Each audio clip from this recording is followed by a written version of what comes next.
PhilHealth was controversial over the weekend because of the belief by a lot of people, at least over the weekend, na 3% ang in-increase ng overseas workers na premiums doon sa PhilHealth. It turns out that it's only an adjustment to 3%, going to 3%. Yes. From the previous year. The increase is 0.25. From 2.75 to 3%. Yan ang increase. Okay. So that is clear. Yun. Oo. No, but how much is that in real figures? In real terms? Well, kung dati, kung 10,000 ang monthly mo, di 275 ang babayaran ng member. Ngayon, naging 300. Ayun. That is the Pero let's get back to some basics. Let's get to the basic understanding muna of this. What's the nature of what we're talking about here?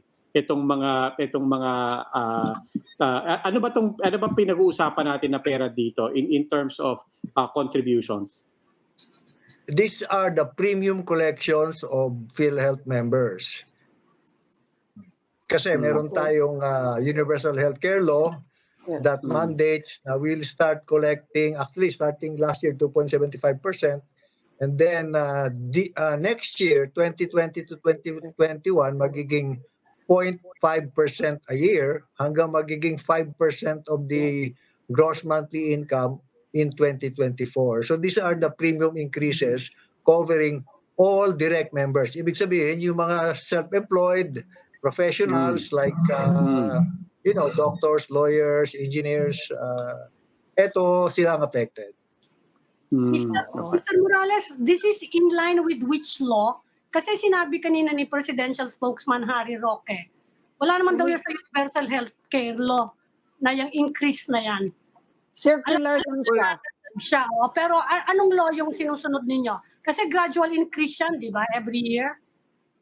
That's right. It's in the law. It's in one section of the law that mandates the rate of increase under Republic Act 11223, the Universal Healthcare Law. Yun ang batas na sinusunod at in-implement ng PhilHealth.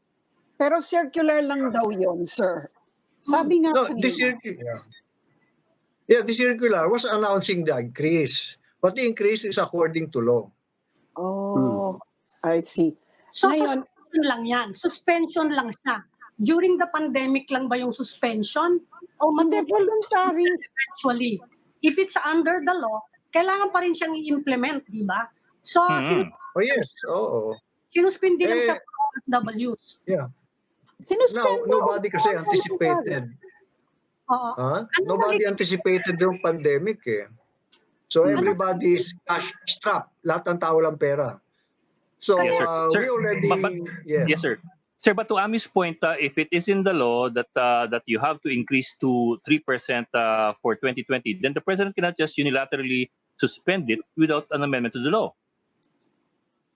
Well, the President issued a directive, so we are studying it, how we are going to implement it. Kasi before that, we already announced a flexible payment scheme dahil nga dito sa pandemic, lahat ng tao walang pera. So we said na along with the provisions of the Bayanihan Law, i-move back namin yung deadline. Instead na susunod sila sa yung monthly deadlines or quarterly deadlines, we move it back up to May 30. But it looks na hindi naman matatapos ito ng May 30. So inurong na naman namin hanggang end of June. Pero alanganin pa rin tayo. So now we're looking at for as long as this pandemic exists. So flexible tayo sa payment. Ngayon, meron din kasing gusto magbayad eh. So, siyempre, yung magbabayad, tatanggapin ng PhilHealth yung payment nila.